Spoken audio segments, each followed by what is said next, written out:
Rebellious Studio presents the Mind Body Podcast with your host, Maria Angelova. Hello there, rebels. Welcome to the Mind Body Podcast, your podcast about a strong body, calm mind, healing, and fully living. I am excited to be here today with my awesome guest, Zlatina Mikova, and I will call her Zlati because that is what I call her in real life. Zlati, it is so great to have you here. Thank you so much for joining me today. And I'm excited to introduce you to Zlati because I think she's a rebellious soul. And these are the type of people we want to be talking to. And without further ado, I'm going to let Zlati tell me 3 words that describe you, just 3 words, not even sentences. Oh my God. Well, the first word that comes to my mind is rebellious. The second word is responsible. I don't know why it came to my mind. And the third word is lovable. I don't know, just personable, lovable. This is the way how I feel. Very cool. I like that. I like speaking the words that come to your heart. Now tell our listeners, tell me a little bit about you. Who are you? What has brought you to this point of your life?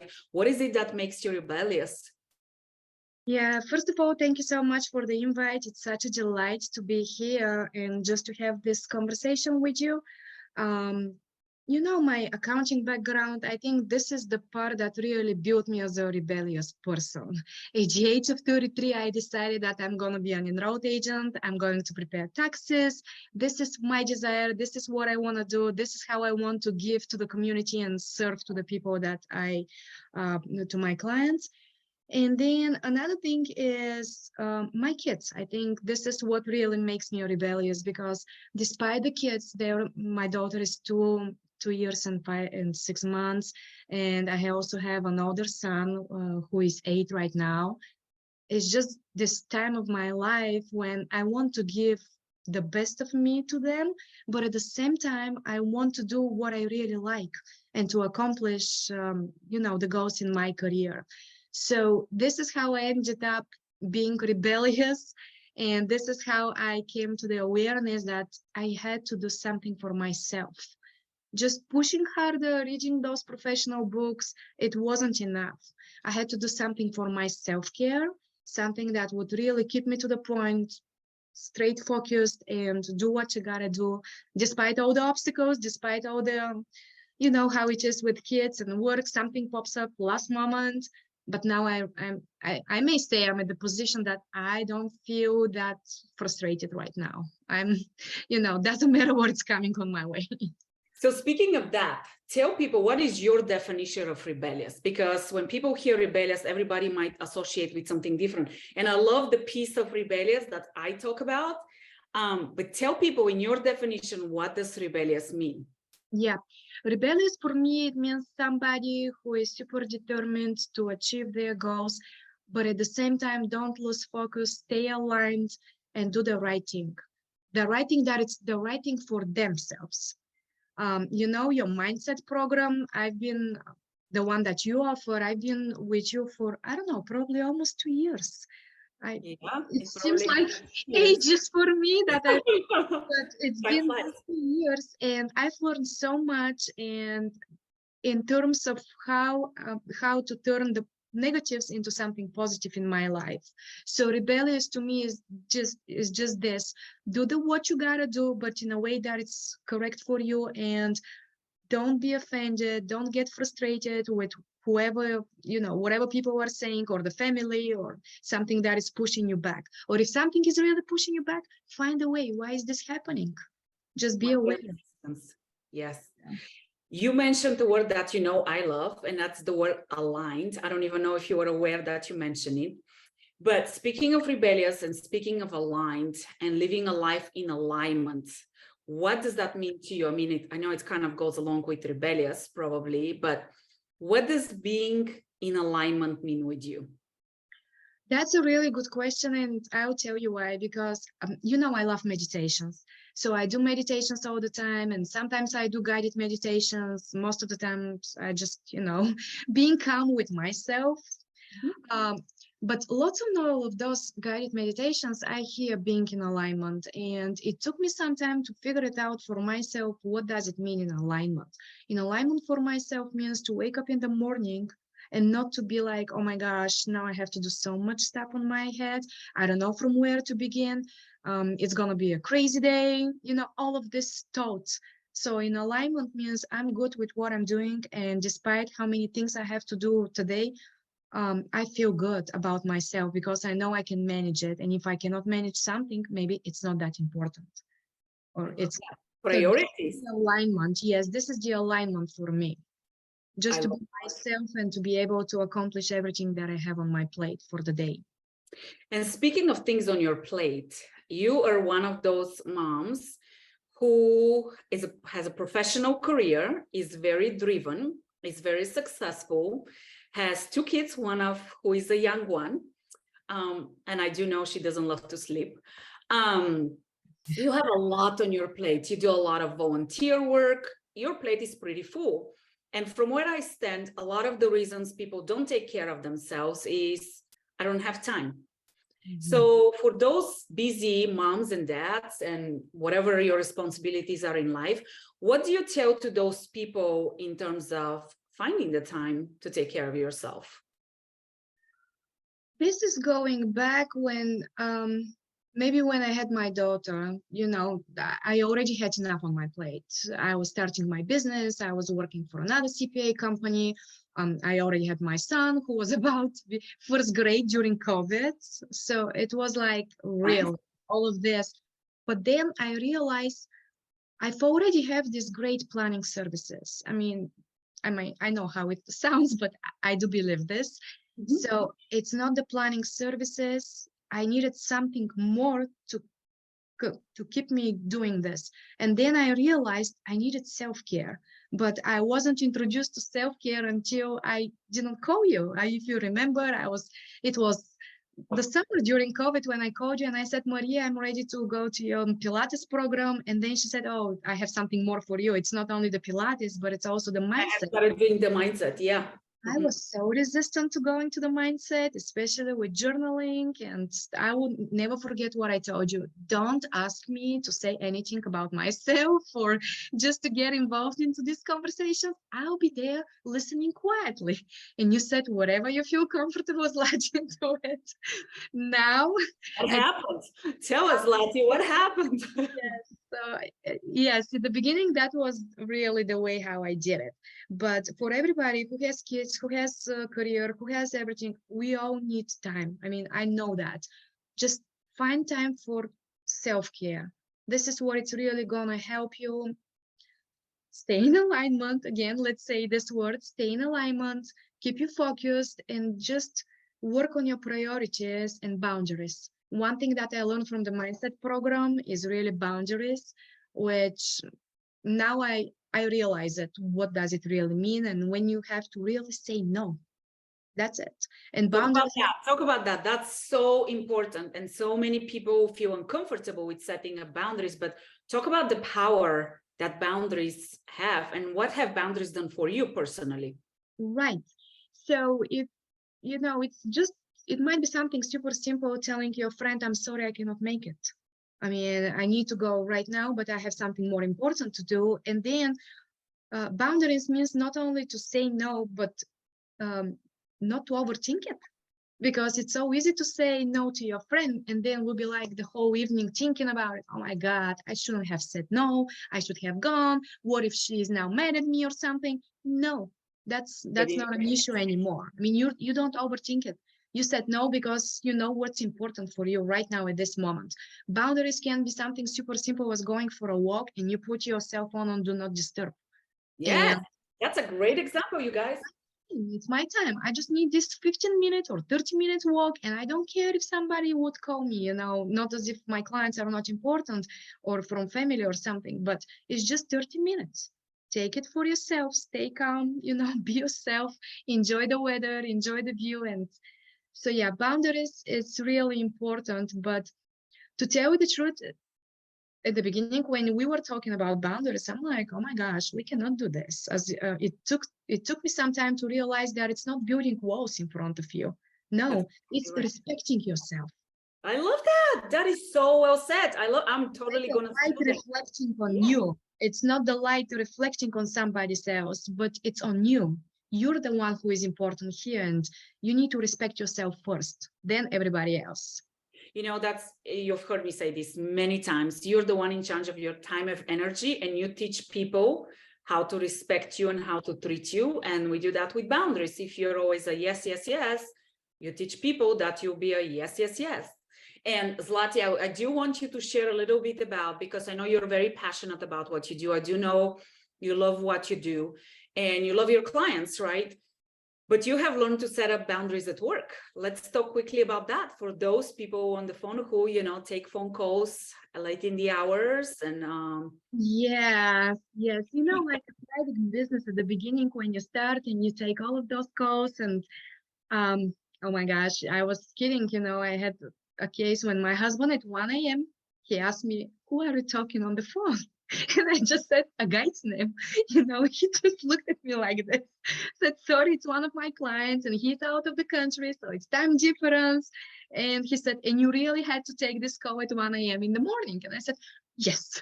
I mean, I was like proud of myself that I didn't do the work, but I took the call, at 1 a.m. So yeah. the next year, it took me some time, but the next year I said, I cannot do this anymore. So right now I have set times. You can call me between this and this hours. And it is very often in the evening between 7, 9 p.m. I even leave my cell phone upstairs in the office.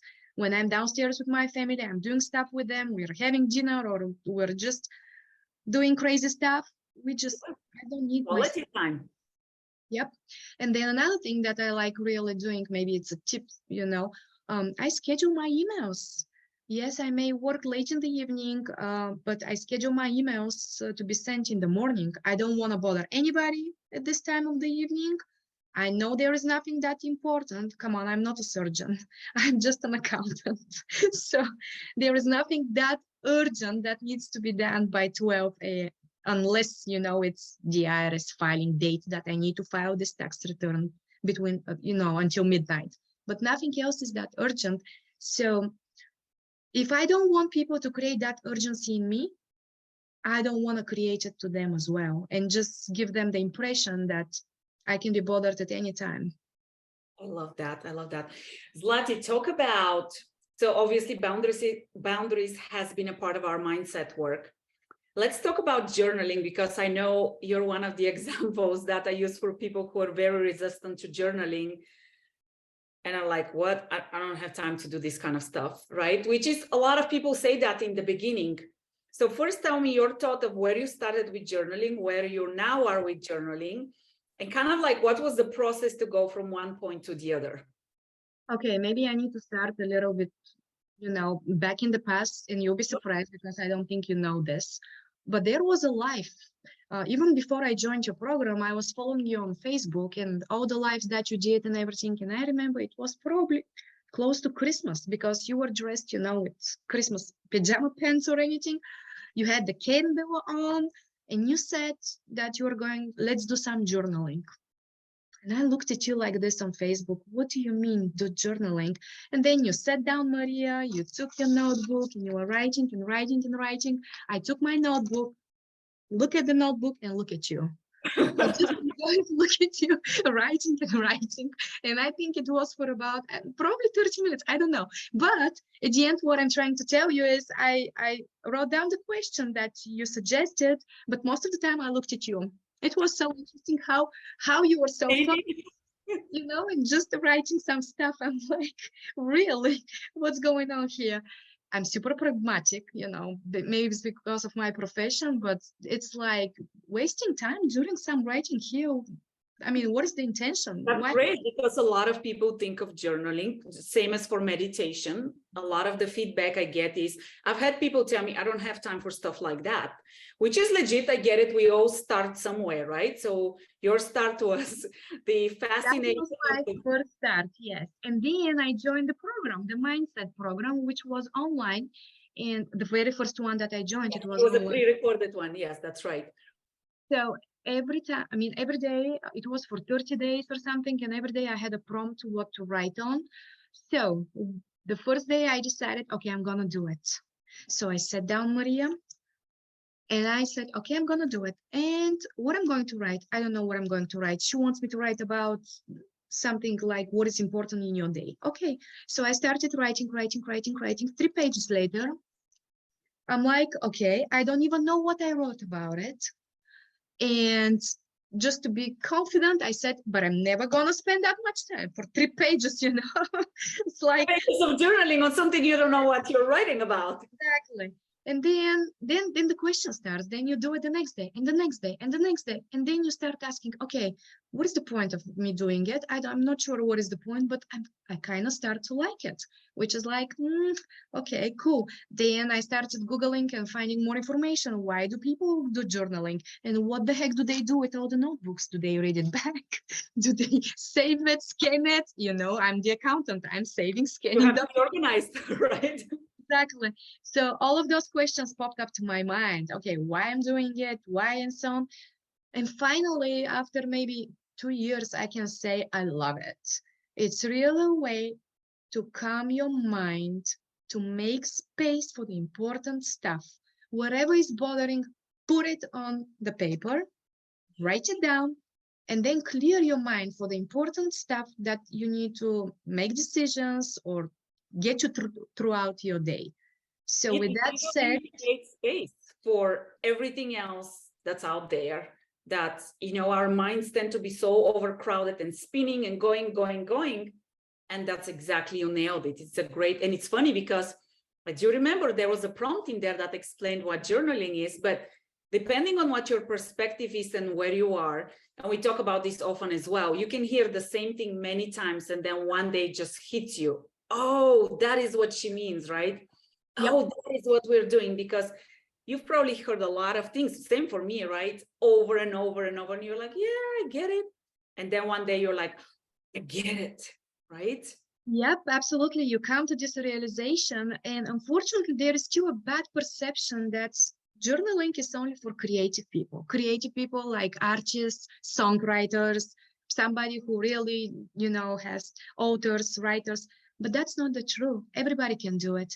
And just write the words. If you don't even have to make sentences. Just write words that come onto your mind, like associations, you know, just write down everything, and you find out after you do it regularly, you find it really calming and helping you out to figure things out, the ones that are really important, not everything that it's like battling in your head. Exactly. In your head.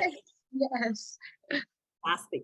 Tell us, Zlati, when you think about self-care routine. So once again, you're somebody who is busy, who is go, who is family life, professional life, own business, lots on your plate.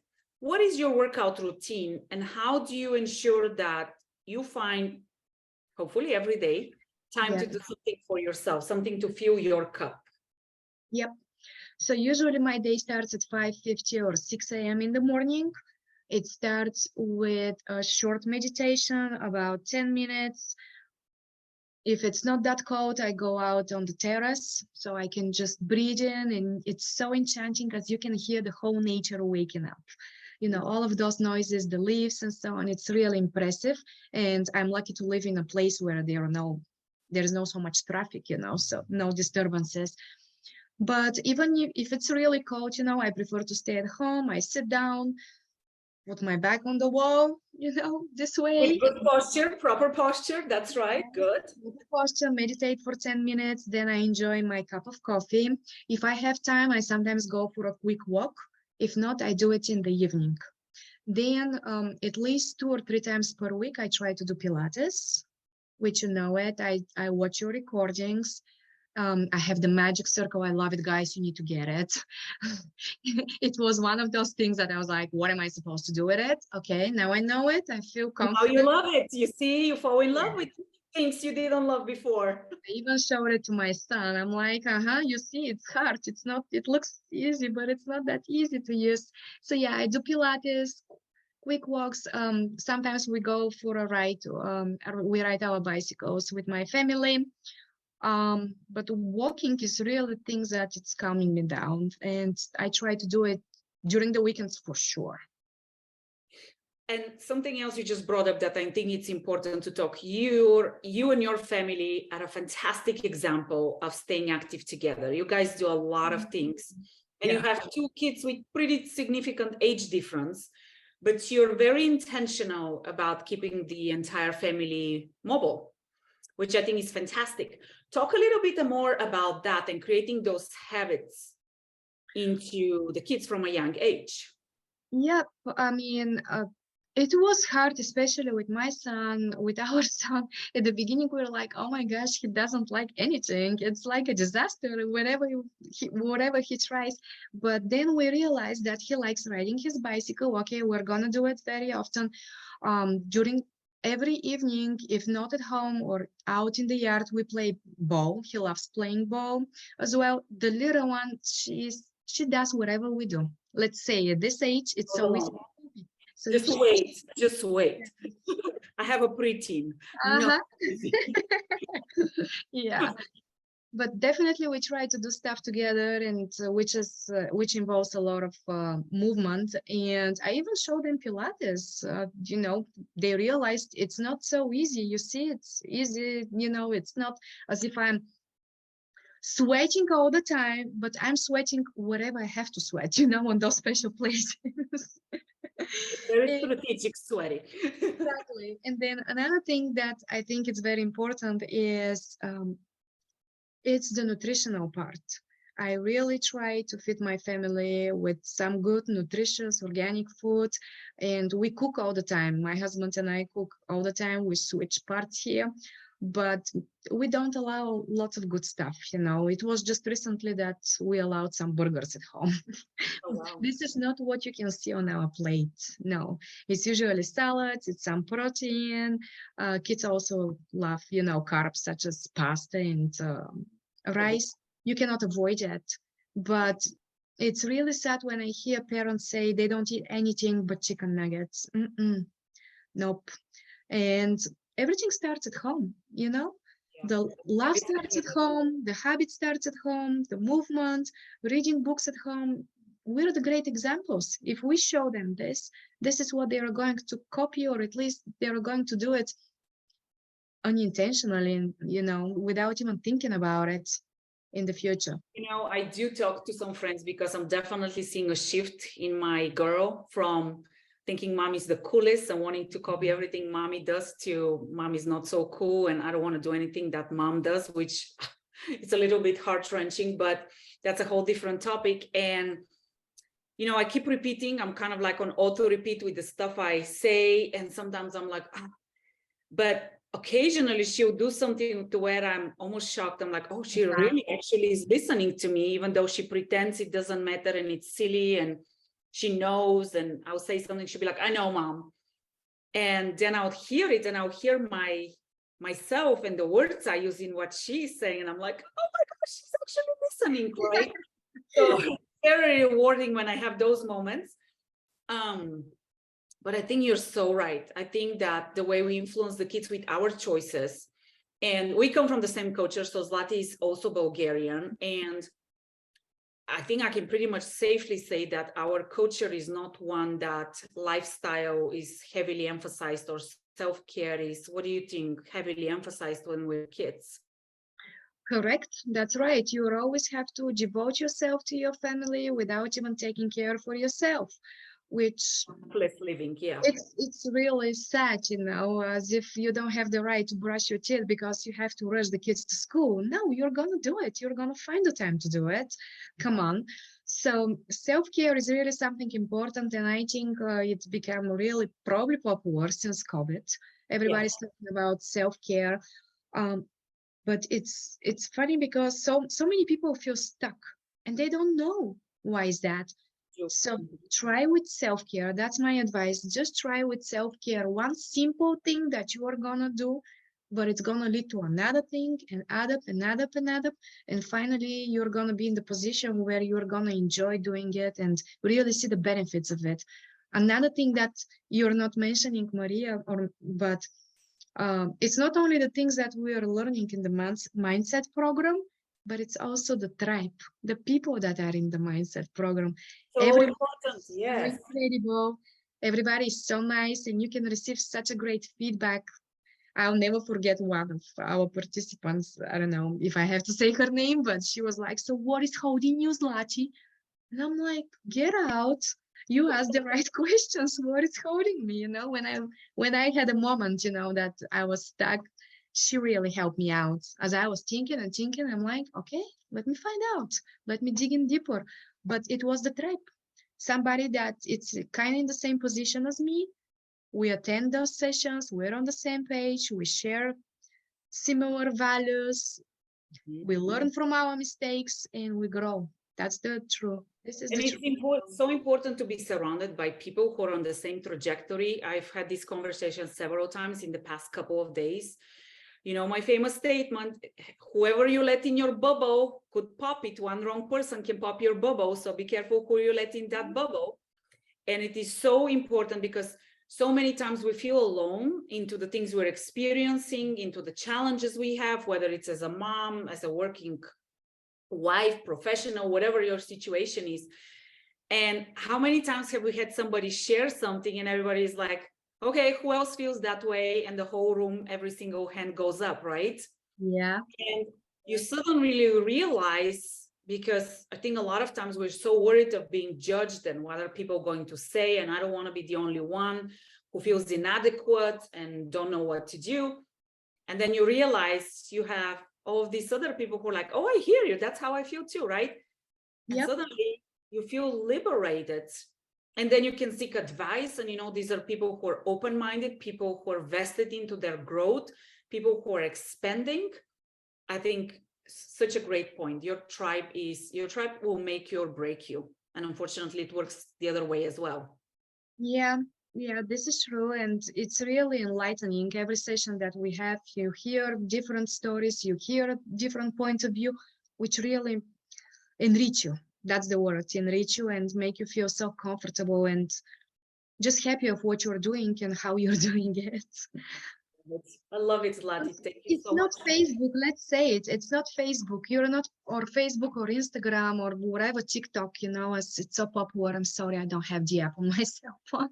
But you do something and you don't look for approval, because this is what you're doing on Facebook. You post some pictures and oh yeah, I want the likes, I want approval, I want somebody to say something good, which makes you feel good, but for how long? How long? And what if you don't get the approval? That's where yeah, somebody makes a bad comment and that's the end of the world, right? Or somebody even doesn't take an action, and that's also a problem. Yeah. I attended a medical conference a couple of weeks ago, and one of the panels was on mental health, and they talked about mental health in kids. And they talked specifically about that, the seeking of approval and validation. And it's great when you get it, but when you don't, it's really impacting. And that's not just for kids, that's adults as well, right?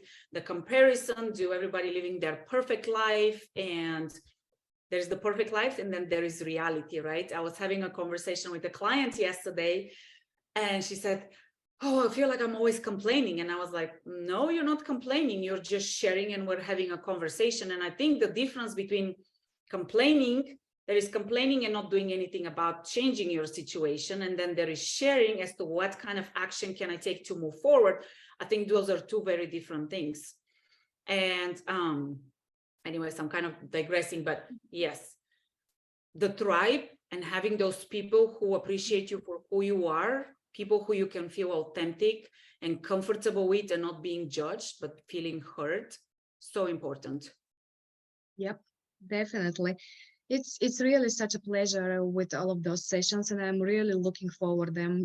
I may skip Pilates session because I have something going on, but for the mindset, no, I'm there. We switched the hour, or like for this Halloween, we couldn't do it for Halloween, but that's fine. I'll make sure I'm there. No, and that's something I want to emphasize, is that you are making time for whatever it is that you're doing. It's not that you have all of this free time and you're like, I don't know how to fill up my free time. You're intentional about something that's filling your cup. At some point, you just need to stop with the excuses. You may come up with so many excuses about everything. Let's be honest. Each one of us is kind of smart. You're gonna find hundreds and hundreds of excuses. Even if you say that the laundry is more important right now, but no. If you don't take actions, if you don't take the responsibility for your life and feeling happy and satisfied, it's your problem. Nobody can make it up for you. So just come on, do something. Get out of this stuck I situation. love it, Zlati, because, that's my thing. Like, that's why I think the wellness industry needs a change, because we have to take personal responsibility for our well-being. It's not your spouse's responsibility. It's not your boss's responsibility. It's not the healthcare system. It's not your doctor's responsibility. It's you. And you nailed it on the head.